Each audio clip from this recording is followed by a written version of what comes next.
لیکن میں نے بتایا کہ میرے ابا جی کسان تھے، کسی بڑی گدی سے تعلق نہیں، میں کسی جماعت میں کبھی نہیں گیا، کوئی سہارا نہیں لیا۔ مسجد بھی وہ ہے جہاں جب میں آیا تھا تو 3 لوگ نماز کے لیے ہوتے تھے، تو کبھی تیسرا ڈھونڈنا پڑتا تھا۔ جتنے جلوے، جتنی رانائیاں، جتنا حسن، جتنی تازگیاں، اور میرے عزیزوں کے چہروں پر یہ جو نورانیت کا حسن آپ کو نظر آتا ہے نا، یہ میرے حضرت کی ہونٹ سے نکلی ہوئی صرف ایک دعا کا صدقہ ہے، صرف ایک دعا کا صدقہ ہے، صرف ایک دعا کا صدقہ۔ تو بھائی وہ کبھی کبھی یہ شعر پڑھتے ہیں نا میرے عزیز، تو وہ میرے لیے پڑھتے ہیں، میرے لیے شعر پڑھتے ہیں کہ جے کر سائیں وسون کچھ اجیاں نو پھر کیڑا مائی دا لال اجاڑ سکدا ہے، جے کر سائیں وسون کچھ اجیاں پھر کیڑا مائی دا لال۔ طاقت ہے کسی کی، ہمارے سامنے بھی کوئی کھڑا ہو سکتا ہے، کوئی باطل کوئی ہمارے سامنے بھی کھڑا ہو سکتا ہے۔ آپ یقین کریں جتنا دم خم اللہ نے میرے شیخ کی وجہ سے ہمارے سینے میں رکھا ہے، جہاں ہم ہوتے ہیں وہاں ہم ہی ہوتے ہیں۔ میں کوئی سہارا نہیں لیا زندگی میں، کسی کا نام لے کے اپنے آپ کو اونچا نہیں کیا، بس یہ تیری نظر کا کمال ہے اور میری زندگی کا سوال ہے۔ اور اس نظر پہ میں نے کہا مریں گے تو کفن پہ بھی نام لکھائیں گے، اور مریں گے تو قبر پہ کتبہ بھی تیرے نام کا لکھائیں گے، اور یہی جلوے لے کر کے انشاءاللہ جائیں گے، اسی نام سے پہچانے جائیں گے، اور انشاءاللہ وہاں بھی غلاموں کا رنگ نرالا ہی ہوگا۔ باتیں ہو ہی نہیں سکی، بھی تو ایک پہلو کھلا ہے، ابھی تو دفتر پیچھے پڑے، انشاءاللہ پھر ایک نشست رکھوں گا، ان کی باتیں پھر چھینوں گا، اور یہ باتیں ہوتی رہیں گی انشاءاللہ تعالی۔ مجھے لوگ پوچھتے ہیں ہر تقریر میں کہتے ہو میرے حضرت فرماتے ہیں، تو میں نے کہا کیا کروں، میں تو فرماتا ہی نہیں۔ آپ یقین کریں تیاری کوئی کرتا ہوں، جمعہ میں تقریر کوئی اور ہو جاتی ہے، وہاں کچھ اور، کتابیں کچھ اور دیکھ کے آتا ہوں، یہاں کچھ اور ہو جاتی ہے، پھر سمجھ آتی ہے کہ تو بولنے والا ہے ہی نہیں، کوئی اور ہے جو تجھے سبق پڑھاتا ہے، جو تجھے کہتا ہے اس طرح کر کے بات کر، اس طرح کر کے۔ ایک شخص مجھے ناروے سے رات فون کر رہا تھا، کہنے لگا حضرت صاحب آپ کی باتیں میرے سیدھے دل میں لگتی ہیں، اور یہاں بیٹھ کے صحیح ہو گیا ہوں، فیس بک پہ سن کے وجہ کیا ہے؟ میں کہتا مینوں بھی نہیں نہ پتا، مجھے پتا ہو تو میں بتانا دوں، یہ مجھے نہیں پتا بھائی، مجھے کیا خبر کہاں یہ مسجد جو کہاں دنیا سے بھی دور ہے، اور کہاں ناروے، اور کہاں لندن، اور کہاں سارا زمانہ، اور کہاں یہ دنیا، ہمیں نہیں پتا۔ بس اتنی بات ہے کہ مالی دا کم پانی دینا، پھل کچے ہون یا پکے، تو پیر مریداں دے سر تے رہندا ہے، جھوٹے ہون یا سچے، یہ پکی بات ہے، یہ کنفرم بات ہے۔ اور مجھے تو کبھی کبھی لگتا ہے وہ صرف میرا ہی خیال نہیں رکھتے، جو مجھ فقیر سے جو وابستہ ہیں ان کا بھی بڑا خیال رکھتے ہیں۔ کئی دفعہ مجھے اپنے کئی عقیدت مندوں اور مریدوں کے پیچھے ان کے جلوے نظر آتے ہیں، مجھے ایسے لگتا ہے جیسے چھا گئی ہے ان پر میرے حضرت کی نورانیت، مجھے رنگ نظر آتا ہے اپنے درویشوں میں ان کے حسن کا۔ بس دعا کریں تا ابد آستانہ یار رہے، وہ آسرا ہے غریبوں کا۔ سرکار نے فلاح انسانیت کے لیے جو دوسرا کام کیا نا، وہ لوگوں کو احساس دلایا ہے کہ اگر غلطی ہو جائے تو تم نے بندوں کے سامنے اپنے آپ کو کلیئر نہیں کرنا، تم نے تو رب کے سامنے اپنے آپ کو کلیئر کرنا، اللہ کے سامنے تم نے بچنا ہے کہ میرا گناہ معاف۔ اور حضور احساس پیدا کرتے تھے۔ بخاری شریف میں قبیلہ غامدیہ کی اس عورت کا تذکرہ موجود ہے جو خود آئی تھی، کوئی گرفتار کر کے نہیں لایا تھا، از خود آئی۔ احساس پیدا ہو گیا نا گناہ کا۔ یہاں بہت ساری غلطیاں کر کے بھی لوگ جب اپنی بات کرتے ہیں تو کہتے ہیں کبھی یاد تو نہیں کسی کے ساتھ زیادتی کی ہو، یاد تو نہیں کبھی کسی کا، بھئی آپ نے اتنے بڑے ولی ہونے کا دعویٰ کر دیا۔ انسان تو انسان رہتا ہے، بڑے بڑے لوگ کہہ گئے کہ یا اللہ اگر انجانے میں بھی بھول گئے ہیں تو ہم سے درگزر فرما، لیکن جب ہم تیار ہی نہیں ماننے کو۔ حضرت انس بن مالک کہتے ہیں وہ خاتون آئی، کوئی پکڑ کے نہیں لایا، کسی 14 دنوں کے ریمانڈ پہ نہیں اسے منوایا گیا، اسے وہ خود بخود آئی، اور کریم محبوب علیہ السلام کے سامنے جب وہ کھڑی ہوئی تو اتنے درد سے میں نے کم لوگ روتے دیکھے ہیں جس درد سے وہ روئی۔ عرض کرنے لگی حضور میں غلطی کر بیٹھی ہوں، مجھ سے زنا ہو گیا، مجھے پاک کر دے۔ تو محبوب کریم علیہ السلام نے فرمایا تو کیسے ثابت کرے گی تو نے گناہ کیا؟ یعنی مجرم کو ثابت کرنا پڑ رہا ہے کہ میں گناہ گار۔ یہ وہ کمال ہے کہ انسانوں کو احساس ہونے لگے کہ یہاں ہم غلط ہیں، جب اعتراف جرم ہوتا ہے، جب بیماری کی تشخیص ہوتی ہے تو پھر اس کا علاج بھی ہو جاتا ہے۔ حضرت انس بن مالک کہتے ہیں وہ عرض کرنے لگی حضور میرے پیٹ میں ناجائز بچہ ہے۔ حضور نے فرمایا جا، جب بچہ پیدا ہو تو پھر آنا۔ وہ 8 ماہ کے بعد آئی تو اس کی گود میں پھول سا بچہ تھا۔ حضور نے فرمایا واپس جا، جب روٹی کھانے لگ جائے تو پھر آنا۔ وہ 2 سال 2.25 سال دودھ پلاتی رہی، پھر جب آئی تو بچے کے ہاتھ میں روٹی کا ٹکڑا تھا۔ قریب محبوب صلی اللہ تعالی علیہ وسلم سے آ کے جب اس نے بات کی تو وہ درد سے روئی، کہنے لگی یا رسول اللہ 3 سال ہونے کو ہیں، میں نے گناہ کیا ہے، میں ساری رات سو نہیں پاتی۔ حضور تڑپتی، اگر اس حال میں مر گئی تو اپنے رب کو کیا منہ دکھاؤں، مجھے پاک کر دے، میرے حال پہ رحم فرمائے۔ محبوب کریم صلی اللہ علیہ وسلم نے بچہ ایک صحابی کو دیا، فرمایا بچوں کی طرح پالنا، اور کہا اسے لے جاؤ، پتھر مار مار کے اسے سنسار کر دو۔ صحابہ کہتے ہیں اسے پتھر لگ رہے تھے اور حضور بے چینی کے ساتھ ٹہل رہے تھے۔ آ کے خبر دی حضور وہ تو وصال کر گئی، انتقال ہو گیا۔ فرمایا یہاں تک تو بات اس کی تھی۔ حضرت انس بن مالک کہتے اب محبوب کریم نے صحابیات سے فرمایا اسے غسل دو، کفن پہناؤ، جنازہ تیار ہو جائے تو مجھے خبر کرنا۔ حضرت انس بن مالک کہتے ہیں غسل ہوا، کفن ہوا، جنازہ تیار ہوا تو حیران ہم تب ہوئے جب میرے محبوب نے فرمایا صفیں بناؤ، میں خود جنازہ پڑھاؤں گا، میں خود جنازہ پڑھاؤں گا۔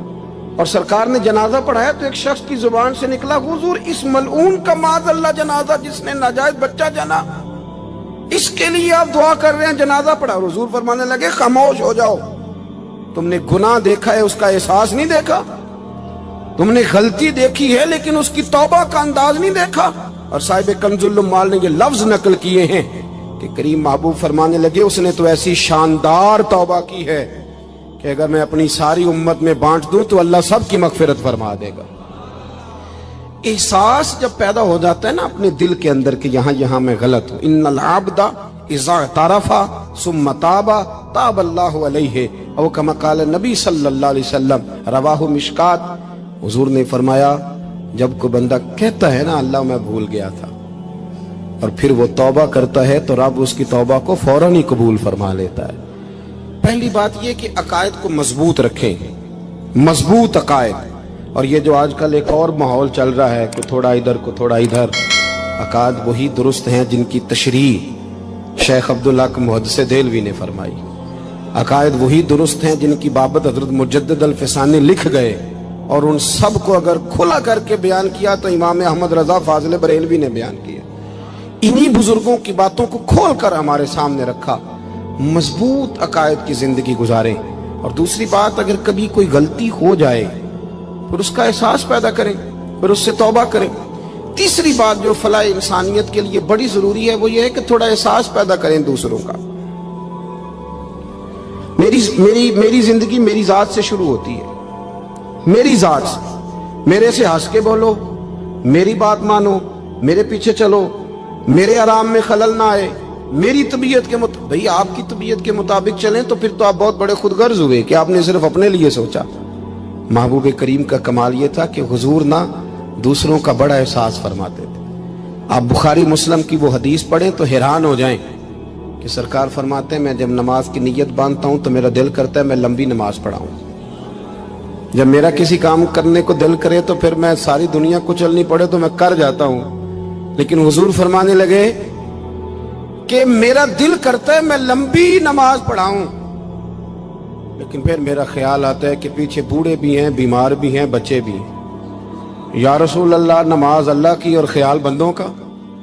فرمایا میں بوڑھوں، بیماروں اور بچوں کا خیال کرتے ہوئے اللہ کی نماز کو مختصر کر دیتا ہوں۔ احساس جب طبیعت ہمارے ہاں نا تیزی کے ساتھ احساس ختم ہوا ہے، تیزی کے ساتھ ہم نے اتنی نفی شروع کی ہمارے تو اہل تصوف میں، اللہ ماشاءاللہ اب تربیت کا طریقہ یہ ہے کہ صرف میں ہوں، میرے سوا کوئی بھی نہیں۔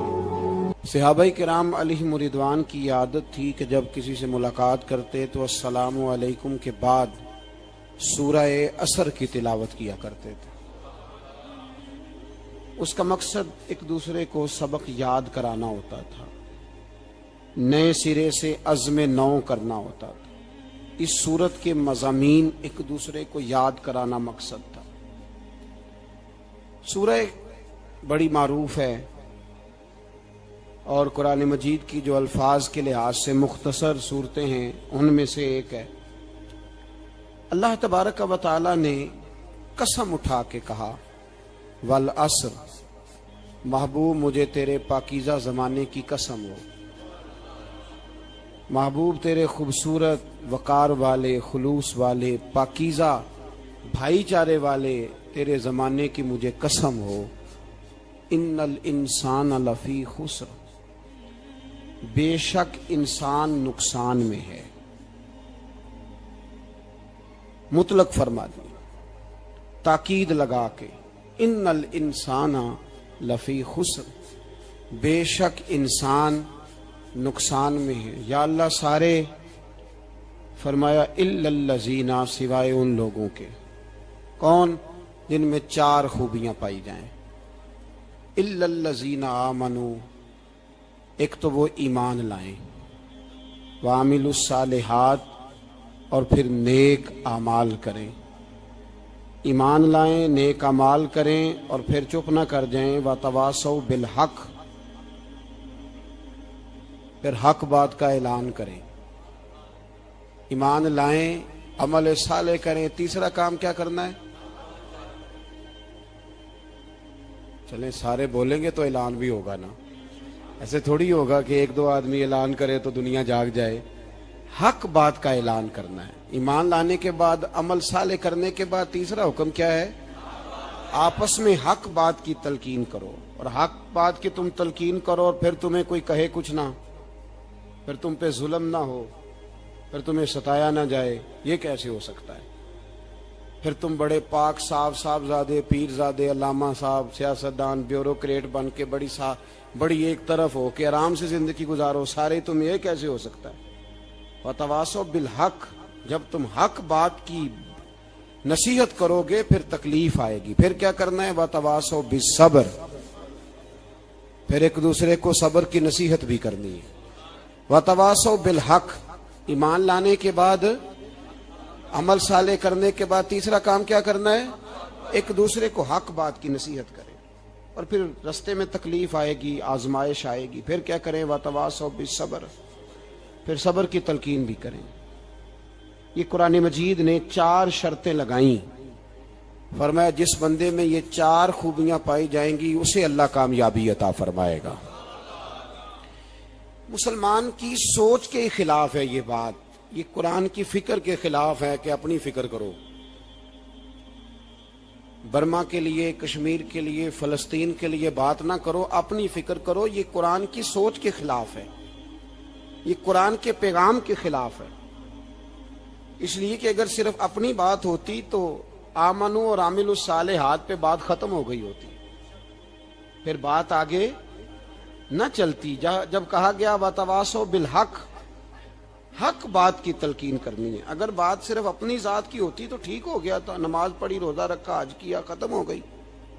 لیکن میرے نبی پاک صلی اللہ تعالی علیہ وسلم نے ارشاد فرمایا، ایک بستی میں 2 3 4 نیک لوگ رہتے تھے۔ میرے پیارے کریم رسول فرماتے ہیں 3 4 بڑے پرہیزگار، متقی، صاف ستھرے صوفی صاحب، درویش صاحب، علامہ صاحب، بڑے جو کہتے تھے بالکل جی میں کوئی بات نہیں کرتا، کسی بادشاہ کو نہیں چھیڑتا، میں تو بس لوگوں کو اللہ اللہ بتاتا ہوں، میرا کوئی تعلق نہیں، کوئی مرے کوئی جیے، بڑے نیک، صاف ستھرے، پرہیزگار۔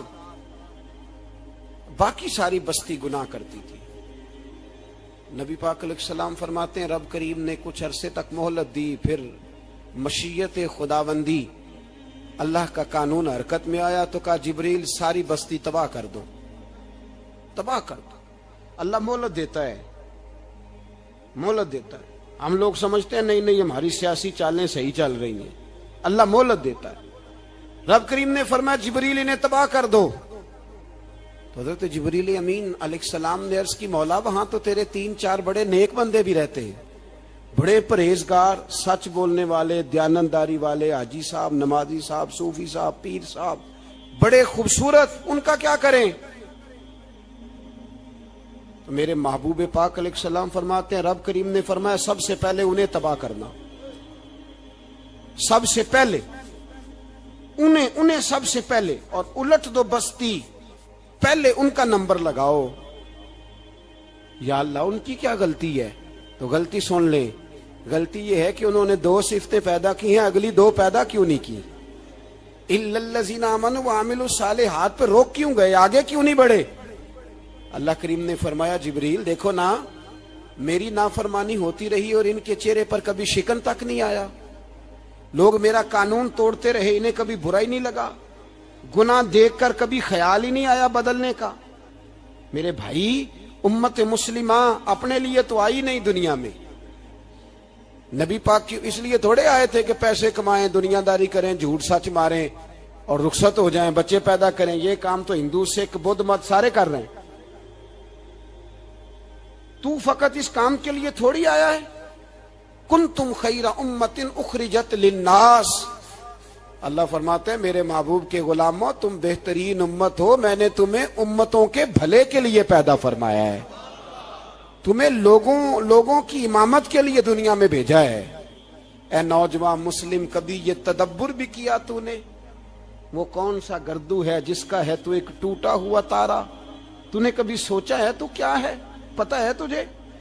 روزی کماؤ، روٹی کماؤ، اور اب تو بہت سارے لوگ جھوٹ کی دنیا میں زندہ ہیں، جھوٹ بولتے ہیں اپنے آپ کے ساتھ، دائیں بائیں فراڈ کر رہے ہیں اپنی ذات کے ساتھ، خول بنا لیا اس میں بند ہو گئے، باہر ہی نہیں نکل۔ اپنے ملک کی سوچو، اپنی بات کرو۔ علامہ اقبال نے پتہ کیا کہا تھا؟ اقبال نے، یہ سنو، جو لوگ کہتے ہیں پہلے پاکستان، برما کے مسلمان بعد میں کشمیر کے مسلمان پہلے سنو اقبال کیا کہتے ہیں۔ اقبال کہنے لگے ان تازہ خداؤں میں بڑا سب سے وطن ہے، ان تازہ خداؤں میں بڑا کون ہے؟ وطن کی محبت ایمان کا حصہ، اس میں شک نہیں، لیکن اگر اسلام سے پہلے وطن آ گیا تو اقبال کہتے ہیں ان تازہ خداؤں میں بڑا سب سے وطن ہے، اور جو پیرہن اس کا ہے وہ مذہب کا کفن ہے۔ فرماتے ہیں جو وطن اوڑھ لیتا ہے اس نے اپنے مذہب کو دفن کر دیا۔ سب سے پہلے پاکستان نہیں، سب سے پہلے رسول اللہ کا دین ہے، سب سے پہلے قرآن ہے، سب سے پہلے نبی پاک کا فرمان ہے، سب سے پہلے امت مسلمہ ہے۔ ان تازہ خداؤں میں بڑا سب سے وطن ہے، جو پیرہن اس کا ہے وہ مذہب کا کفن ہے۔ اور اقبال کہنے لگے قوم مذہب سے ہے، مذہب جو نہیں تم بھی نہیں، قوم مذہب سے ہے، مذہب جو نہیں، کوئی نہیں سمجھ آ رہی آپ کو میری بات؟ قوم کس سے ہے؟ پاکستانی ہونے سے، پنجابی ہونے سے، سندھی بلوچی پٹھان ہونے سے نہ، قوم مذہب سے ہے، اور مذہب جو نہیں تم بھی نہیں۔ یہ کیسے ہو سکتا ہے کہ مذہب نہ ہو اور بندہ زندہ رہے؟ یہ کیسے ہو سکتا ہے؟ بھائی کافر نے اصل میں جاگ ہی نہیں رہا، میں جاگتا ہی نہیں، میں جیب کی سوچتا ہوں، مسجد کی سوچتا ہوں، خانقاہ کی سوچتا ہوں، مدرسے کی سوچتا ہوں، دکان کی، سارا دن تو اس چکر میں لگا رہتا ہوں لوگوں کو ثابت کرنے میں کہ میں صحیح ہوں باقی غلط ہیں۔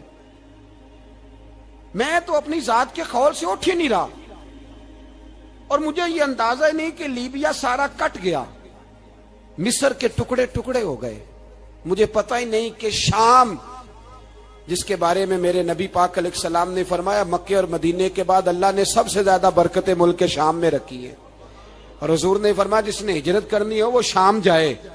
اتنا اعلیٰ ملک سارا کٹ گیا، 4,000 ہزار لوگ ایک دن میں قتل ہو گئے، پر میرا گھر آباد ہے نا، کوئی حرج نہیں، وہ کٹتے ہیں تو وہ دور ہیں، کٹتے رہے۔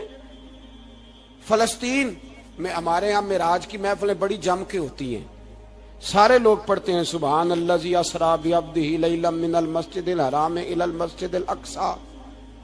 انہیں پوچھو روز قرآن مجید میں مسجد اقصی کا نام لینے والو تو مسجد اقصی کہتے ہو تو تمہیں اللہ کتنی نیکیاں عطا کرتا ہے، بتاؤ تو صحیح مسجد اقصی کدھر ہے؟ اور اب تو میری طرح کے مولوی آدھی حدیث سناتے ہیں، کہتے ہیں مسجد نبی میں ایک نماز پڑھو تو 50,000 کا ثواب، حرم شریف میں پڑھو تو 1,00,000 کا ثواب۔ مولانا حدیث یہاں سے شروع نہیں ہوتی، کھولو تو صحیح کنز المال، پڑھو مسند امام محمد بن حنبل، حدیث تو یہاں سے شروع ہوتی ہے۔ میرے نبی پاک نے فرمایا مسجد اقصی میں جس نے ایک نماز پڑھی 25,000 کا ثواب۔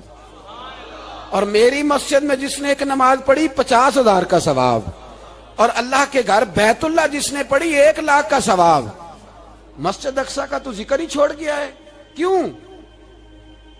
وہ مسجد جس کی طرف منہ کر کے 15 سال میرے نبی پاک نے نماز ادا کی، کس نے؟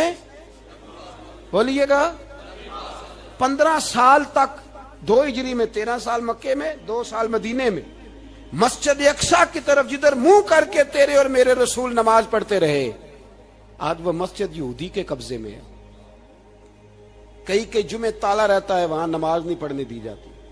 مجھے کیا لگے اس بات سے، میری مسجد میں تھوڑی لگا ہوا ہے۔ ایسی ہوا چلی ہے کہ ہر شخص سوچتا ہے تمام شہر جلے بس ایک میرا گھر نہ جلے۔ بھائی یہ وہ دور ہے جس دور میں ذرا سی بھی کسی شخص کو تکلیف ہوتی ہے تو عالمی میڈیا پہ بات جاتی ہے، موبائل جیبوں میں فوراً تصویریں کیش ہوتی ہیں۔ میں اور آپ، ہمارا اس قوم سے تعلق ہے جس قوم کے بچے کٹ گئے، ذبح ہو گئے، عورتوں کے پستان کاٹ کے برما کے بدھوں نے ان کے کباب بنا کے کھا لیے، چھوٹے چھوٹے بچوں کی لاشیں انہوں نے لٹکا ڈالی۔ اور یہاں میں حکومت کی کیا بات کروں، یہاں کسی سیاستدان کو مکھی کاٹ جائے تو ہمارے پھٹے آباد ہو جاتے ہیں بحث کرنے کے لیے۔ ہمارے اپنے لوگ، عام آدمی نہیں بات کرتا، عام آدمی نہیں نکلتا، عام شخص کو فکر ختم ہو گئی۔ بھائی سب سے بڑھ کر بہترین مسجد کے خطیب امام حسین تھے۔ مسجد نبی سے بڑی بھی کوئی مسجد ہوگی جس ممبر پر رسول پاک بیٹھ کے خطبہ دیا کرتے تھے؟ اور میرے مصطفیٰ کے آستانے سے بڑا بھی کوئی آستانہ ہوگا جس کی سجادگی امام حسین کے پاس تھی؟ کہتے ہیں ہمارا کیا تعلق، ہمیں کیا لگے، جو مرضی ہوتا پھرے۔ امام علی مقام آرام سے مسجد نبی میں بیٹھے تھے، زمانہ پوری دنیا سے جاتا تھا، ہاتھ چومتا تھا، قدموں میں بیٹھتا تھا۔ اتنے بڑی عظمت والی بھی کوئی شخصیت ہوگی جس کے رگوں میں رسول اللہ کا خون دوڑتا ہے، جسے حضور اپنی زبان مبارک اس طرح وہ چوسا کرتے تھے جیسے عرب کے لوگ پیاس کے عالم میں کھجور چوسا کرتے تھے۔ اتنا بڑا بھی کچھ شخص تھا، لیکن جب دین پہ کڑا وقت آیا تو حسین نے مسجد کی خطابت نہیں بچائی، آستانہ نہیں بچایا۔ امام علی مقام نے کہا کوفہ لٹتا ہے تو لٹتا رہے، دمشق میں فساد ہوتا ہے تو ہوتا رہے، وہ ملک شام کی بچیاں رو رہی ہیں تو روتی رہیں کہ ہم پہ یزید قابض ہو گیا، میری مسجد آباد ہے، کافی ہے نا۔ امام حسین نکلے اور نکل کے کہنے لگے جنت البقیع والی جگہ پہ کھڑے ہو کے، یا رسول اللہ میں جا رہا ہوں اور آپ کے لیے جا رہا ہوں، اس لیے کہ مجھے اس شام کو بچانا ہے جس شام میں رسول اللہ کا کلمہ پڑھنے والے لوگ بستے ہیں، مجھے کوفہ، دمشق، مصر کے لوگوں کو بچانا ہے۔ نانا تیرے کرم کے خزینے کی خیر ہو، میں جا رہا ہوں تیرے مدینے کی خیر ہو۔ نکل کھڑے ہوئے امام علی مقام، میدان میں نکلے، کس کے خلاف؟ بولے کون تھا یزید؟ مسلمان تھا۔ اس وقت تک تو سب نے مسلمان لکھا ہے، جس نے کافر کہا شہادت امام حسین کے بعد کا جرم کیا تھا؟ میری گردن جھک جاتی ہے جب میں یہ بات کرتا ہوں، ایمانداری سے کہہ رہا ہوں، جوش خطابت نہیں، میری گردن جھکتی ہے جب میں یہ لفظ ادا کرتا ہوں۔ امام علی مقام اس شخص کے خلاف نکلے، سارے خطبے امام حسین کے پڑھ کے دیکھو، امام حسین نے فرمایا یزید شرابی ہے۔ شرابی مسلمانوں کا حکمران ہو سکتا؟ آپ نہ بولیں بے شک، پر بات تو سچی ہے نا۔ امام حسین نے فرمایا شرابی کو ووٹ دیا جا سکتا؟ فرمایا رنڈیوں کا ناچ دیکھتا ہے جو مجرے دیکھے، جو رنڈیوں کے ناچ دیکھے وہ مسلمانوں کا حکمران ہو سکتا؟ امام حسین میدان میں نکلے اور 18 سال کے علی اکبر سے لے کر 6 مہینے کا علی اصغر دے دیا، لیکن شرابی کو برداشت، بے حیا کو برداشت تو میں کیسے کرتے؟ دوستی قاتل سے بھی، مقتول سے یارانہ بھی، اپنی جیب سے فلیکسیں چھپوا کے ظالموں، جابروں، بدماشوں کو ووٹ دیتے ہو۔ امام حسین کو تیری دیگ کی ضرورت ہے جو تو 10 محرم پہ پکاتا ہے، چاولوں کی ضرورت ہے جو تو نے 9 محرم کو پکائے، ان کو اس بریانی کی عادت تھی جو تو نے پکائی ہے۔ میرے گھر میں فلاں ایم این اے، ایم پی اے صاحب آ گئے تھے، امام حسین کے گھر کے اندر یزید نے پیغام بھیجا. اس نے کہا جیسے کہو گے کر لوں گا, جتنے پیسے کہو گے دے دوں گا, جتنی مسجدیں کہو گے بنوا دوں گا, جتنے ادارے کہو گے تعمیر ہو جائے, مجھے نہ چھیڑو. آپ نے فرمایا نہ, مسجد مدرسے اس وقت آباد رہتے ہیں جب حکمران صحیح ہوتے ہیں, اور جب حکومتیں غلط ہوتی ہیں تو پھر مساجد آباد, پھر مدارس کی آباد کاری ہو ہی نہیں سکتی. میں دین میں نیا رکھنا کھول دوں, امام علی مقام کھڑے ہوئے, پر میں کیا کروں, حکومت کیا کروں, حکومت سے کیا کہوں.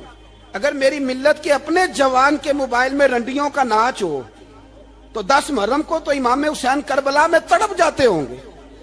اگر 9-10 محرم کو جو نکلا امام علی مقام کی بات کرنے کے لیے, وہ نوجوان اگر سگریٹ کا, شراب کا, بدماشی کا عادی ہو تو حضرت علی اصغر کہیں گے نا میری قربانی کا کیا بنا. وہ تو نکلے تھے عریانی اور فحاشی کے خلاف, اور اگر ملت کا جوان روز چوک میں کھڑے ہو کے لڑکیوں کو تاڑتا ہو تو حضرت علی اکبر تو اپنی قبر میں روتے ہوں گے کہ یہ اس قوم کے لیے جان دے دی جو آج یزیدی طریقوں پہ عمل کر رہی ہے, جو ساری رات گند دیکھ کے سوتی ہے, جو ساری رات بے حیائی, فحاشی اور عریانی میں لگی رہتی ہے. ان لوگوں کے لیے جان دے دی. اتنا ظلم ان شہیدوں کے ساتھ, اور 10 محرم کو دیگ پکا کے کہتا ہے میں امام حسین کا ماننے والا ہوں, میں امام علی مقام سے پیار کرنے والا ہوں. نہ بھائی, نہ دو رنگی چھوڑ کے یک رنگ ہو جا, سراسر موم ہو جا یا سنگ ہو جا. امت مسلمہ کو بیدار ہونا پڑے گا. امام علی مقام میدان میں نکلے, ڈٹ کے نکلے, اور امام نے فرمایا میدان میں نکل کر کہ میرا وطن مدینہ ہے, میرا وطن مدینہ ہے, پر مدینہ بعد میں, رسول اللہ کا دین پہلے. تو پاکستان کی بات کرتا ہے. امام علی مقام نے فرمایا مدینے کی شریعت بعد میں, رسول اللہ کا دین پہلے, اور تیرے تو بچے عام سے ہیں. امام حسین نے فرمایا میری گود میں جو بچے ہیں وہ رسول اللہ کے نواسے ہیں, پر بچے بعد میں, نبی پاک کا دین پہلے. آپ نے فرمایا تیری بیٹی بڑی باوقار ہوگی, اس کی بڑی عزت ہے, تو کہتا ہے بیٹی کی وجہ سے بلیک میل ہو گیا, لیکن جو شان خدا نے حسین کی بیٹی کو عطا فرمائی, جن بچیوں کا سر کا بال ننگا ہو جائے, سر کا بال ننگا ہو جائے, تو امام شورانی فرمایا کرتے تھے اگر مدینے میں کسی سید زادی کے سر کا بال ننگا ہوتا تھا تو سورج اپنا منہ چھپا لیا کرتا تھا, سورج چھپ جاتا تھا بادلوں کی اوٹ میں, اور مدینے والے سمجھ لیتے تھے کہ گھر میں کام کرتے کرتے کسی سید زادی کے سر کا کوئی بال ننگا ہو گیا. ان شہزادیوں کا اتنا وقار, اور امام علی مقام نے فرمایا بیٹیوں کی فکر بعد میں, رسول اللہ کا دین پہلے. پہلے رسول اللہ کا دین. قوم مذہب سے ہے, مذہب جو نہیں تم بھی نہیں. یاد رکھ میرے بھائی, امام علی مقام رضی اللہ تعالیٰ عنہ نے میدان میں نکل کر پہلے مذہب کی بات کی, اور آج دین نبی دا وانگ یتیمہ رووے تے کرلاوے تے آکھے میں کتھوں لبا عمر بہادر, میں کتھوں لبا عمر بہادر جیڑا مینوں سینے لاوے. معصوم بچے, معصوم. آج تک کدھر ہے تمہارا اقوام متحدہ؟ بلاؤ نا اسے. بھیک مانگتے پھرتے ہو, کافروں سے بھیک مانگتے ہو. بچہ شام کو گھر نہ آئے تو ماں دروازے پہ نظر لگا کہتی بیٹے ٹائم پہ آ جایا کر, مجھے نیند نہیں آتی, وقت پہ. برما کی اس ماں سے بھی جا کے پوچھو جس کا بچہ پلٹ کے آئے کوئی نہیں, آیا ہی نہیں, اس سے بھی پوچھو. بچے نے آدھی رات کو روٹی مانگ لی تو فالج زدہ ماں, اس کو فالج تھا, وہ رینگتی ہوئی اٹھی اور اس نے اپنے لال کو روٹی پکا کے دی. باپ کہتا رہا چل چھوڑ, سو جا بیٹے تیری اماں. اس نے کہا نہیں مجھے نیند نہیں آتی, بیٹا بھوکا ہے. اس ماں سے بھی کبھی پوچھ, اس ماں سے جو بنگلہ دیش کے خیمے میں بیٹھی ہے, تو بی بی سی لندن کا رپورٹر کہتا ہے کہ تیری خواہش کیا ہے؟ کہتی کوئی بھی نہیں, چلو 2 دن کے بعد ہی صحیح میرے بیٹے کو ایک روٹی دے جایا کرو, اے روٹی مانگتا ہے مجھ سے, میں کدھر سے لاؤں؟ یہ لوارث قوم ہے. میں حکمران سے جا کے بات کروں جب میرا اپنا نمازی مسلمان کہتا ہے پہلے پاکستان کے بچے تو پال لو؟ میرے بھائی تجھے خبر ہی نہیں. یہ تو جانا تو کبھی گنبد خضرا پہ تو میرے مصطفیٰ نے فرمایا من ازا مسلم فقد ازانی، فرمایا جب میرا مسلمان تکلیف میں ہوتا ہے تو میں گنبد میں تکلیف میں ہوتا ہوں، مجھے درد ہوتا ہے، مجھے اذیت ہوتی ہے۔ پوچھ جا کے محبوب پاک سے، میرے عزیز کسی کو غم ہی نہیں ان لوگوں کا، کسی کو پرواہ ہی نہیں، کچھ سوچتا ہی نہیں ان کے بارے میں۔ میں اپنے گھر میں مست ہوں، آپ اپنے گھر میں مست ہیں۔ میرے رسول اللہ کی امت لٹ گئی ساری، جگہ جگہ تباہی، ایک انچ دھرتی پر زمین ایسی نہیں جو کافر کی ہو اور خون بہتا ہو۔ ایک ریمنڈ ڈیوس امریکی کتا یہاں بند تھا مسلمانوں کے قتل میں، انہیں اپنی قوم کی اتنی فکر تھی، وہ راتوں رات چھڑا کے لے گئے۔ لیکن میری اور تیری بہن عافیہ صدیقیہ سالوں سے بند ہے۔ تڑپ کے پوچھا ہے مسلمانوں نے کہ اس کی غلطی تو بتاؤ، اس کا قصور نہیں پر وہ بند ہے، کوئی نہیں بات کرنے والا، کوئی نہیں۔ مسجد جانے، جمعہ تو پڑھانا ہے، اس میں غرض نہیں درد ہے کہ نہیں کہ اس میں تو اتنا پتہ ہے ایک گھنٹے تقریر ہے کرنی ہے۔ پیر صاحب صبح سے شام تک تعویذ لکھتے، سیاستدان صبح سے شام تک جنازہ بھی تب پڑتا ہے کہ مجھے ووٹ ملیں گے۔ تاجر کہتا ہے بس دکان چلنی چاہیے، مر جائے میری طرف سے ساری دنیا، بس کرو، اس خول سے باہر نکلو۔ اے نوجوان مسلم، کبھی یہ تدبر بھی کیا تو نے، وہ کون سا گردوں ہے جس کا ہے تو ایک ٹوٹا ہوا تارا؟ تو نے سوچا ہی نہیں کبھی، تجھے کبھی خبر ہی نہیں ہوئی کہ یہ کس قدر بڑا کام تھا؟ میرے رسول پاک صلی اللہ علیہ وسلم کے غلاموں جاگو۔ میں دعائی دیتا پھرتا ہوں، میں کہتا ہوں جٹ بن کے بڑا جی لیا، بٹ رائی انصاری بن کے بڑا جیا، بس کر دو، بس کر دو۔ اب مسلمان بن کے جینا سیکھو، اب اپنی پہچان رسول اللہ کی غلامی بناؤ۔ اب کہو پہلے دین باقی ہر چیز بعد میں، بس کرو، بہت ہو چکا ہمارے ساتھ، اب تھوڑا جاگو۔ میں بہت ساری باتیں دل میں لے کے آیا تھا جو آپ سے کرنی تھی، پر یہ لفظ ہیں کہ ٹوٹتے ہی جا رہے ہیں، بات ہے کہ سمت کا تعین ہی نہیں ہو پا رہا۔ میرے بھائی، میں تو کبھی کبھی سوچتا ہوں لگتا ہے رب بھی ناراض ہو گیا ہے اور ہمیں منانے کا طریقہ بھی بھول گیا ہے۔ نہ ہماری مسجدوں میں تہجد پڑھی جاتی ہے، نہ کسی کو نماز توبہ یاد رہی، نہ کوئی استسقاء والا ہے، کوئی نہیں۔ جو پیر صاحب کے پاس جا کے بیٹھتا ہے تھپکی دیتے ہیں، کہتے ہیں جا تیرا کام ہو جائے گا، موج کر۔ کبھی نہیں کو کہتا توبہ بھی کر، استغفار بھی پڑھ، یہ داڑھی پوری کر، دین رسول اللہ کا اس کی طرف تو توجہ کر۔ کوئی تبلیغ ہی نہیں کرتا، سارے پھونکا پھاکی پہ لگ گئے ہیں۔ کوئی خیال ہی نہیں آ رہا کسی شخص کو کہ ہماری تباہیوں کا سبب کیا ہے۔ کہ علاقہ تک قبرص فتح ہوا، تمام لوگ نعرے لگا رہے ہیں، حضرت ابو ذر غفاری کونے میں بیٹھ کے رونے لگ گئے۔ مسلمانوں کو فتح ملی، سب لوگ نعرے لگا رہے ہیں، خوشی ہو رہی ہے کہ علاقہ فتح ہو گیا۔ حضرت ابو ذر غفاری رونے لگے اور تڑپ کے روئے۔ لوگوں نے کہا ابو ذر کیوں روتے ہو؟ آپ فرمانے لگے یہ لوگ برسوں سے قابض تھے اس شہر پر، یہ جن لوگوں سے آج ہم نے لیا ہے یہ برسوں سے، دل کے کانوں سے کھل سننے والی بات ہے، فرمانے لگے یہ برسوں سے قابض تھے، انہوں نے اللہ کی نافرمانی کی ہے تو آج علاقہ ان کے ہاتھوں سے نکل گیا ہے۔ میں رو اس لیے رہا ہوں کہ خدایا کہیں ہم سے بھی نافرمانی نہ ہو اور یہ ہمارے ہاتھوں سے بھی نہ نکل جائے۔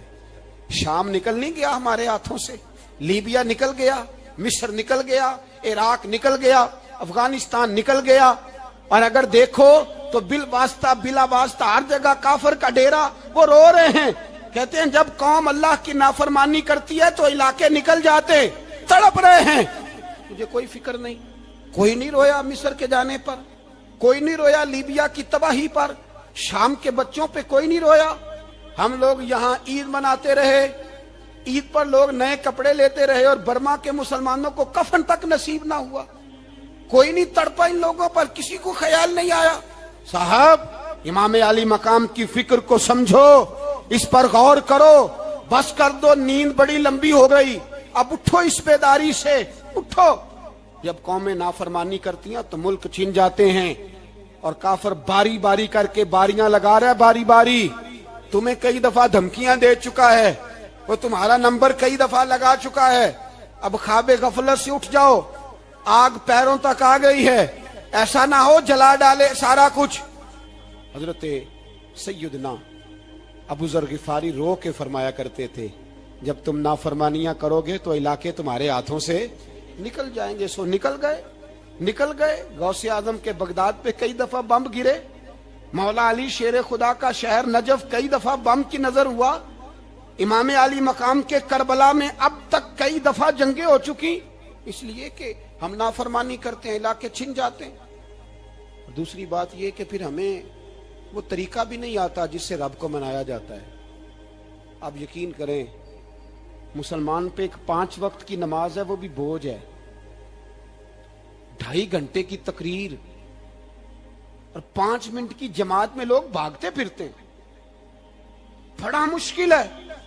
آج تک مسلمان ایک 5 وقت نماز پڑھنے کے لیے بہانے ڈھونڈ رہا ہے ابھی تک. تو وہ مسلمان کہاں سے آئیں گے جو رات کو رویا کرتے تھے, راتوں کو اٹھ کے روتے تھے تو سویرے اللہ کافر کے مقابلے میں اتنی مدد کرتا تھا کہ 10 مسلمان لاکھوں کو بھگا دیا کرتے تھے. اس لیے کہ مدد کس کی شامل ہوتی تھی؟ بول کے بتائیے, کون مدد کرتا تھا؟ کیونکہ دیکھیں نا, یہ ہمیں طریقہ بتایا نبی پاک نے. اللہ حضور سے راضی تھا کہ نہیں؟ یار اس پہ جلدی جلدی بولو. اللہ راضی تھا نا؟ تو بدر کی رات حضور کیا کرتے رہے ساری رات؟ جی ساتھ نہیں تھا اللہ؟ وہ تو وہاں سے فرما رہا ہے غار ثور سے, ان اللہ معنا. محبوب کہہ دے کہ اللہ تیرے ساتھ ہے. وہاں تھے محبوب کہہ رہے ہیں اللہ ہمارے ساتھ ہے. وہاں سے اللہ ساتھ تھا, پر ساری رات بدر کی ساری رات. اور دعا کا رنگ کیا تھا؟ حضرت ابوبکر صدیق فرماتے ہیں حضور نے ہاتھ اٹھائے, اللہ یہ میرے 313 ہیں, میں کل کمائی لے کے آ گیا. اے اللہ میری کل کمائی ہے, اگر یہ ہلاک ہو گئے تو قیامت تک کون تیری عبادت کرے گا؟ اے اللہ مدد فرما. اور حضور مناتے ہیں رب کو, کہتے ہیں یا اللہ تو نے وعدہ نہیں کیا تھا تو مدد کرے گا, یا اللہ تیرا وعدہ نہیں تھا تو کامیابی دے گا, یا اللہ تو نے ساری رات مناتے گزر گئی, ساری رات. صبح کا اجالا چمکا تو حضرت ابوبکر فرماتے اتنا لمبا سجدہ کیا, حضور سجدے میں تھے, میں دیکھتے دیکھتے تھک گیا, میں سجدے کی حالت میں ہی حضور پر لیٹ گیا, لپٹ گیا. میں نے کہا محبوبہ سر اٹھائیں, وہ دیکھیں اللہ نے مدد نازل فرما بھی دی ہے. اٹھائیے سر. حضور نے اللہ کو منایا, نبی پاک منایا کرتے تھے. ہم اب سجدوں میں بھی نہیں جاتے, اتنی سو گئی امت سجدوں تقریروں سے انقلاب لانا چاہتے ہیں, ہم خالی نعروں سے انقلاب برپا کرنا چاہتے ہیں. لوگ جب روتے تھے بوڑھے لوگ سجدوں میں, اور عالم فاضل صوفی کی تو کیا بات ہے نا, وہ تو اللہ کے نمائندے ہیں کہ جس کے صرف سفید بال ہو جائیں. میرے نبی پاک علیہ السلام نے فرمایا رب تو ان کی بڑی عزت کرتا ہے, ان کی بڑی.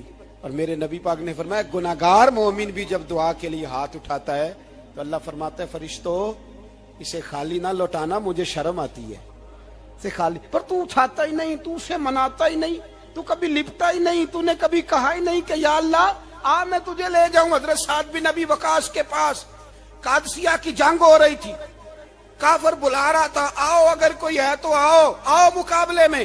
حضرت سعد بن ابی وقاص نے گھوڑے دوڑا دیے, دشت تو دشت ہیں صحرا بھی نہ چھوڑے ہم نے, بحر ظلمات میں دوڑا دیے گھوڑے ہم نے.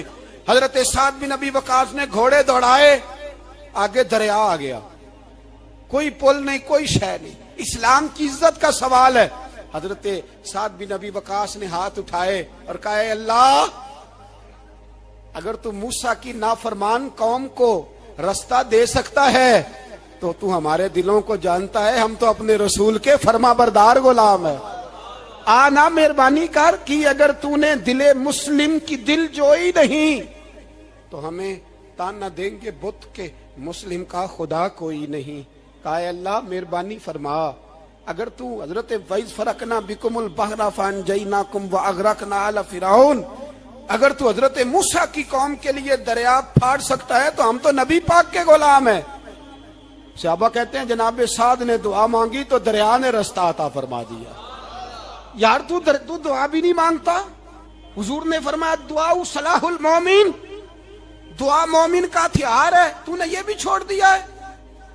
اب تو باتیں کر کے تبصرے کر کے ٹی وی دیکھ کے اپنی رائے قائم کر کے کمنٹس کر کے سو جاتا ہے, یہ بھی سوتا خشک ہو گیا.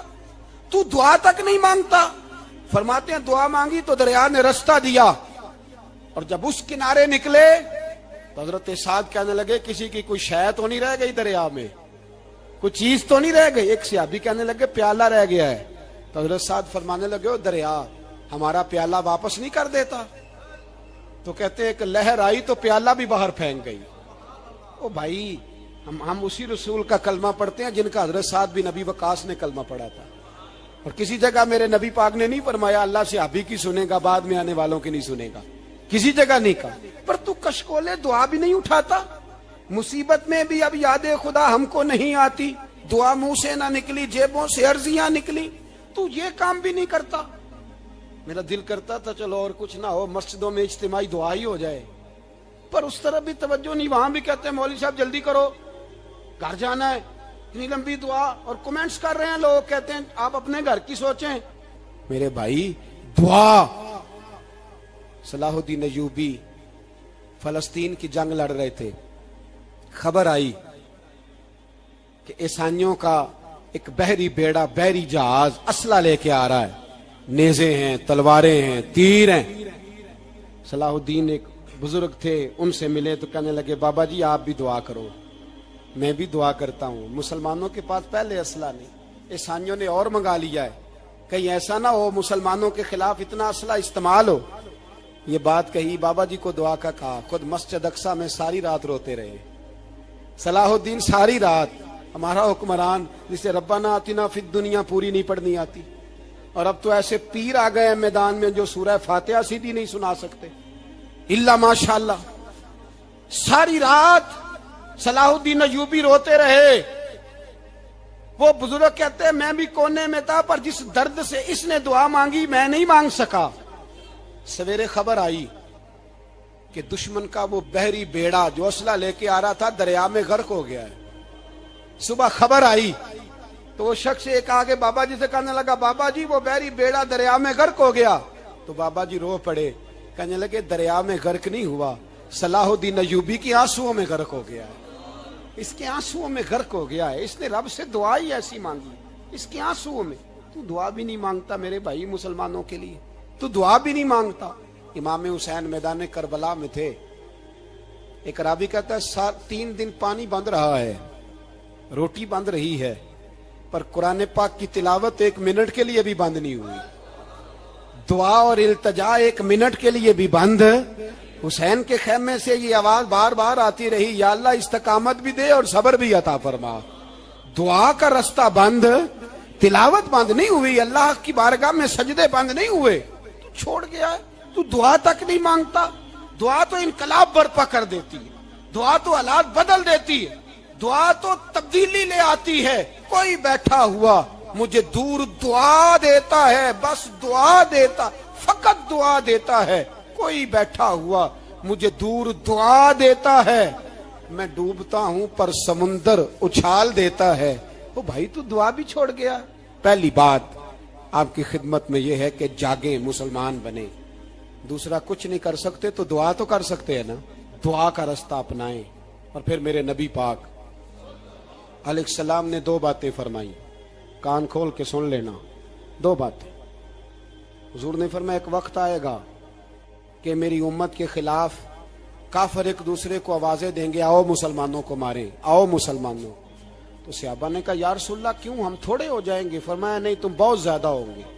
56 اسلامی ملک ہیں دنیا میں, کتنے بول کے بتانا ہے. اتنا سا برما ہے,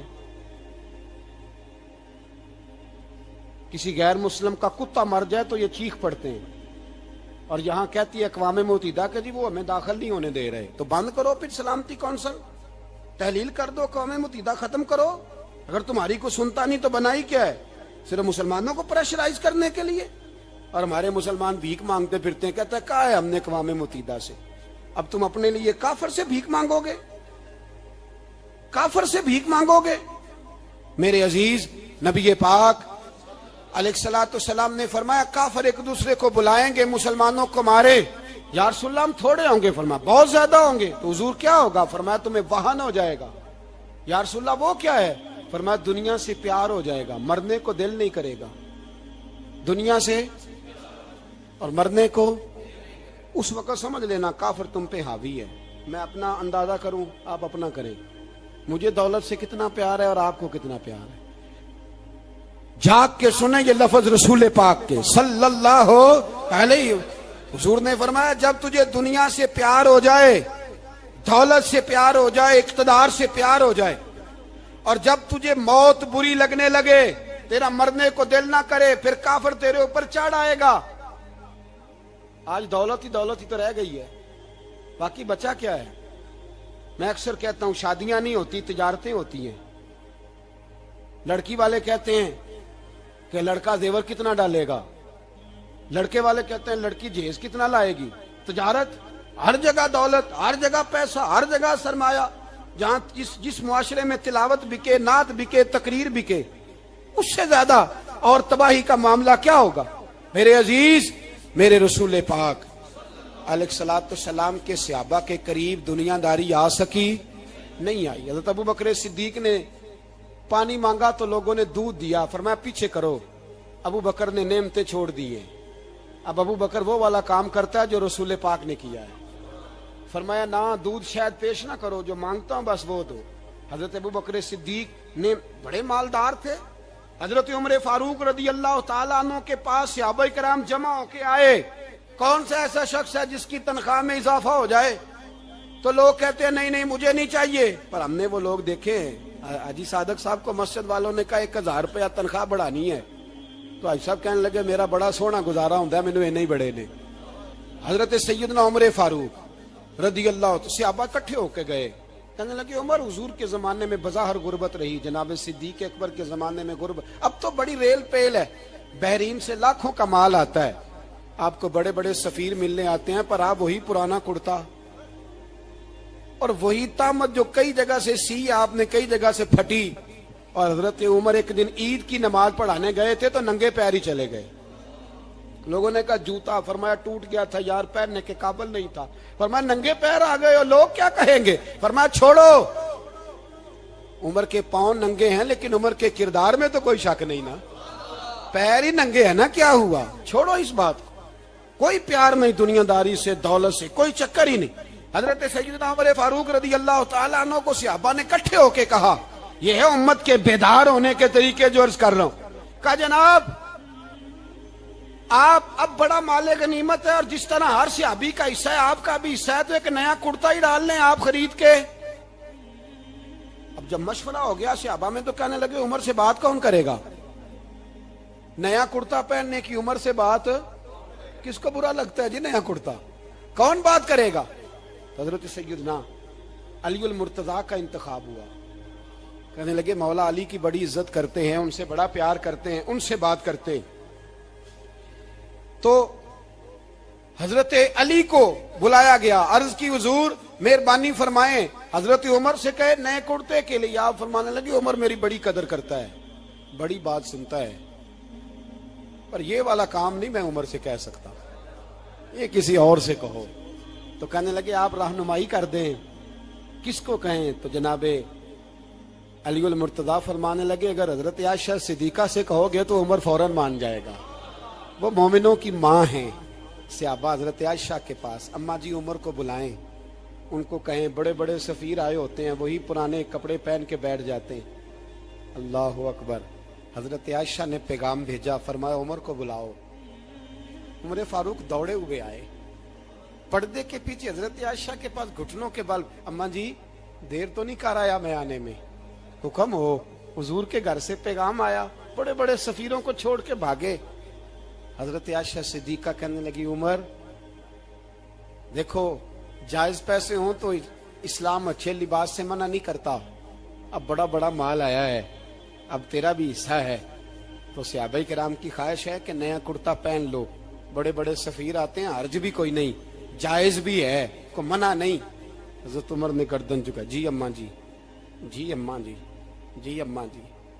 حضرت عائشہ کہتی ہیں بات ختم ہوئی، عمر نے گردن اٹھائی تو عمر کی داڑھی آنسوؤں سے بھری ہوئی، کہتی ہے مجھے کہنے لگے اماں جی میں تو صرف مسجد میں دیکھا کرتا تھا، آپ تو مصطفیٰ کو دن رات دیکھتی تھی، جس طرح کے کرتے آمنہ کے لال نے پہنے ہیں مجھے بھی پہنا دو، میں تیار ہوں، میں پہن لوں گا، میں تیار ہوں، پر جس طرح کے میرے نبی نے پہنے۔ حضرت عائشہ کہتی ہے میں پھوٹ کے روئی، میرا پلو آنسوؤں سے بھر گیا۔ فرماتی ہیں میں عمر کی بات سنتی گئی تو میرا پلو آنسوؤں سے، میں نے کہا عمر تو جا، تو ٹھیک ہے۔ فرماتی ہے عمر فاروق سلام کر کے اٹھے، امیر المومنین چلے گئے، اس کونے میں صحابہ چھپے ہوئے تھے، وہ آئے، کہا اماں جی کیا بات ہوئی؟ تو میں پھر رو پڑی۔ میں نے کہا کیا بتاؤں، تمہیں پرانے کرتے نظر آتے ہیں، اسے محمد عربی کے جلوے نظر آتے ہیں، اسے رسول اللہ کا رنگ نظر آتا ہے، اسے وہ غلامی نظر آتی ہے۔ عمر کو دنیا سے پیار، اور دنیا سے پیار نہیں تھا، دعا پتہ کیا تھی؟ یوں جھولی اٹھا کے اللہ مرزقنا شہادتن فی سبیلک وجعل موت فی بلد حبیبک، اللہ عمر کو بسترے والی موت نہ دینا، موت شہادت کی دینا، اور میں میدان میں جا کے نہیں مرنا چاہتا، مجھے رسول اللہ کے شہر میں موت چاہیے، باہر جا کے نہیں، یہی میدان لگے مدینے میں، یہی موت آئے، اسباب بنا، میں مدینہ بھی نہیں چھوڑنا چاہتا۔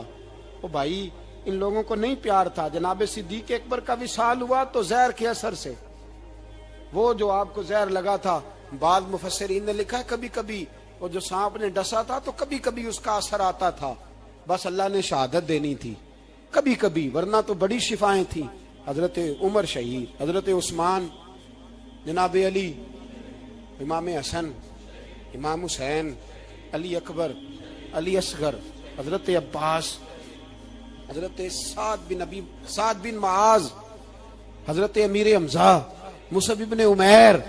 میرے محبوب نے تو لسٹ بنائی شہیدوں کی، لسٹ بنائی شہیدوں کی، شہادت سے پیار کیا رسول اللہ صلی اللہ علیہ وسلم کے غلاموں نے، پیار کیا شہادت سے، اسی لیے تو کافر اٹھ نہیں سکا کہ شہادت سے حضرت سعد بن معاذ رضی اللہ تعالیٰ عنہ کو زخم لگ گیا، جنگ سے زندہ آ گئے لیکن زخم ہے، رو کے کہنے لگے محبوبہ سارے شہید ہو گئے، میں ایسے ہی رہ گیا۔